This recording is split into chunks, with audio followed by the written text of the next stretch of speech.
Okay, right now I'm going to call the meeting to order. Welcome to the South Placer Regional Transportation Authority meeting. Today is Wednesday, December 3rd, 2025, and we'll begin with the flag salute. Ben, would you please lead us? I pledge allegiance to the flag of the United States of America and to the republic for which it stands, one nation, under God, indivisible, with liberty and justice for all. Thank you. Okay, roll call, please. Broadway. Here. Brown. Here. Howdesheld. Here. Jones. Here. Okay, full house. Okay, so Ms. Solvey, would you please read our meeting procedure? I'll do some speed reading here. Agendas are available on the back table in board chambers or on the PCTPA website. If you'd like to speak during the meeting, please direct your comments to the board. If you're here in person, we ask that you come up to the podium as the meeting is being recorded. If you're joining us by Zoom, you can signal you wish to speak by the raised hand button. If you're on the phone, press *9 and we'll call on people in the order requests are received. If you'd like to comment on an item that is not listed on the agenda, please do so under public comment. The Brown Act requires the public have an opportunity to comment on every item on the agenda. We ask that you please keep your comments to 3 minutes and invite you to consider stating your name for the record this morning. Your time will be monitored. If you're speaking at the podium, a yellow light will turn on to let you know you have 1 minute left to wrap up. For those participating online, if you hear a beep, you'll have 1 minute remaining. Thank you for your participation this morning. Very good, thank you. Agenda review, item D. Pat? No changes. Okay, then we're going to move on to E, AB 2449. No action necessary. Okay, so then F, we're going to move on to item F, approval of the minutes. I'll move approval. Second. Okay, motion by Broadway and second by Brown. Broadway. It's just the three of us. Yes. Brown. Yes. Howdesheld. Yes. Jones. Aye. Okay, motion passes. Okay, good. Item G, public comment. Persons may address the board on items that are not on this agenda. Please limit your comments to 3 minutes. Do we have anybody anywhere? No one here? Okay, no one on. Yep. Do we do online with this? Nope.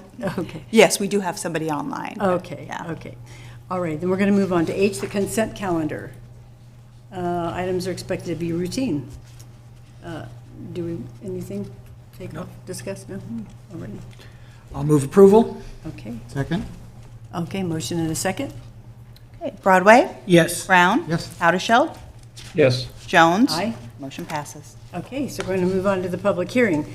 Amended and restated Joint Powers Authority relating to the California Statewide Communities Development Authority and approval of the local financing to be issued by CSCDA through the Statewide Community Infrastructure Program, SCIP. And so, Rick Carter, please. Morning, Chair and Board. Morning. So to provide a little bit of background on this, so SCIP program, it's a financing mechanism for infrastructure costs built by developers for infrastructure that is publicly owned by a government agency, except for a school. We have been a member of SCIP since 2007. We do about one project under SCIP a year. The county and all the cities that are Sparta members are also members of SCIP. They do this, internally with their own fees and their own programs. So historically, SCIP's run by the CSCDA, and historically they've used assessment districts as the mechanism. Basically, they create an assessment district, they basically issue funds, they put bonds against the properties to pay those costs over time. And as I mentioned, historically they were limited to assessment districts. And in 2020, they changed the program to allow the use of CFDs. And in that time, no one's come forward with us looking to do a CFD, but that recently happened. The Westbrook development basically came forward and they're looking to use a CFD. So CSCDA reached out to us and said, in order to do this, we have to revise our agreement because the agreement they have with us doesn't allow for CFDs. So that's the whole, the crux of why we're here. Next slide, please. So in that sense, pretty straightforward. Just to kind of summarize the resolution, there's 27 points to that document. It's it's part of the packet, but just to kind of cover it, big picture. It authorizes CSCDA to do a variety of things. Lets them accept the applications, lets them form the districts, lets them do the work that's essentially necessary to generate the tax revenue to pay the bonds. Next slide. Additionally, with this, the board would essentially approve as to form the various documents that are executed with each development fee deferral. So those forms are attached to the document. They were reviewed by our legal counsel, Deanne, as to form. When each of these would come through, those would get completed and authorized by staff. So that's part of what occurred here. There's also a variety of what I would sort of call administrative items that enable the bonds and the fee payments to be processed. One of the things is that we agree to be responsible for Sparta, which sort of already are, but it's an agreement, so those sort of things get thrown in there. And it authorizes staff to execute the various documents that are needed with each one of these. And again, we basically do all this stuff already under the assessment districts. This is sort of an amendment and a restatement that adds CFDs to the process. So next slide. So that sort of concludes my presentation. This does, under government code, does require a public hearing, so we'll need you to open the public hearing. I am happy to answer any questions you have, either before or after, or both, however you want to run that. I would note that this was run through the TAC, and the TAC has concurred with this as well. Okay, thank you very much. I'm going to open the public hearing. Anyone out there like to make comments or questions? No one here. No? Okay, I'm going to close the public hearing, bring it back to the board members. Questions, comments, or a motion? No questions, anything? Director Howdeshell? Yeah, Any yeah, comments? I'm going to move to approve staff's recommendation. Okay, Second. all right, motion and a second. Broadway, Yes. Brown, Yes. Haudashelt, Yes. Jones. Aye. Motion passes. Okay, wonderful. Okay, so I'm going to move on to fiscal year 2024-25 Regional Transportation and Air Quality Mitigation Fee Annual Report and Update on Tier 2 Fee Deferral Program. Thank you, Chair Jones. Good morning, members of the Sparta Board. So this will be a quick presentation. This is a routine report that we do once a year as required by the Mitigation Fee Act. Mitigation Fee Act requires us to report on income, expenses for the fee program. As you can see, this big chunky table, but essentially we started our year with a fund balance of just under 40 million for both Tier 1 and Tier 2 fees. We took in about 16.5 million and had about 21 million in expenses, which I'll detail on the next slide, ended with a very healthy fund balance of about $34.2 million. For the expenditures, the I-80 auxiliary lanes was the biggest chunk of our Tier 1 fees as that project got wrapped up in the last fiscal year, as well as a big chunk of fees, about $9 million in Tier 2 that went to Placer Parkway. Okay, so for Tier 2 fee deferrals, this was something that we wanted to bring kind of as an FYI and include as part of our annual reporting. As a reminder, projects that are subject to Tier 2 development fees are eligible to defer a portion of those fees. Currently, that portion is 50%.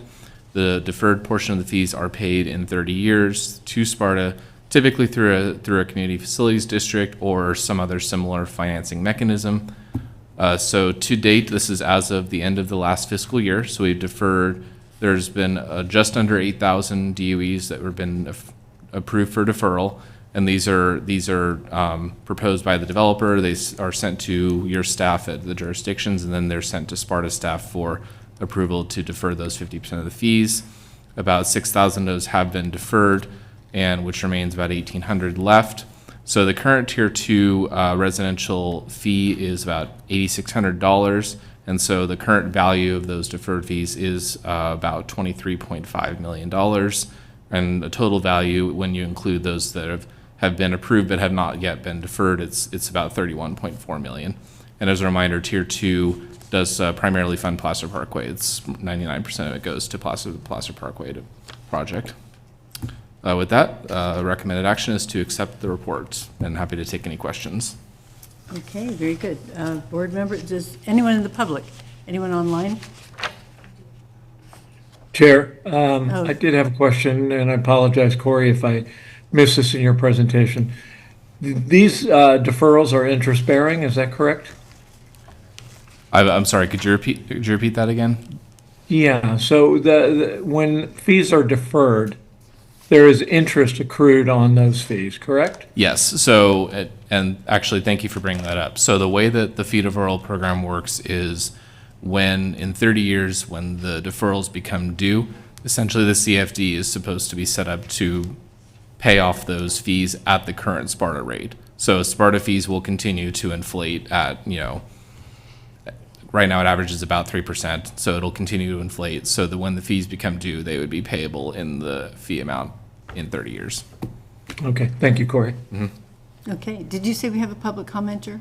I was just pointing out Director Haddishell, that was all. Oh, okay, good. Board members, any other questions, comments? No questions. Okay, well, do I hear a motion? Move to approve staff recommendation. Okay. However you want to take this, I'll be, you decide. Broadway? Yes. Brown? Yes. Haddishell? Yes. Jones? Aye. Motion passes. Okay, we're going to move on to item K, a selection of the chair and the vice chair. Well, again, it's that time of year, and in accordance with our bylaws and our typical rotation, we're looking for action to designate the board member from the city of Lincoln as chair for 2026 and the board member from Rockland as vice chair. So that is the action before you. And I move approval of both of those positions. But one of you is going to have to second. How about you, Bruce? 1 second?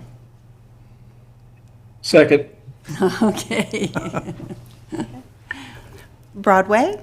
Yes. Brown? Yes. Haddishell? Yes. Jones? Aye. Okay, motion passes. Congratulations, you two, taking over next year. Executive Director's report. Nothing in addition, but again, just to really thank Rick as our leadership, for Sparta as the time I've been here for 3 years, and he's just done a great job. And just as a reminder, Corey will be taking over as our staff lead for program management of Sparta in 2026, and we welcome his leadership to the board. That's all I have, Chair. Good, congratulations. And And I just wanted to pipe in very capable hands. Good. I'm sure your whole organization is very capable, and we're confident. Okay, well, that any direction other than, like we said earlier, Merry Christmas. My direction is have a good holiday. Anyway. See you in 2026. Yes, we'll see you in 2026. Next scheduled meeting, January 28th, 2026. So, meeting is adjourned.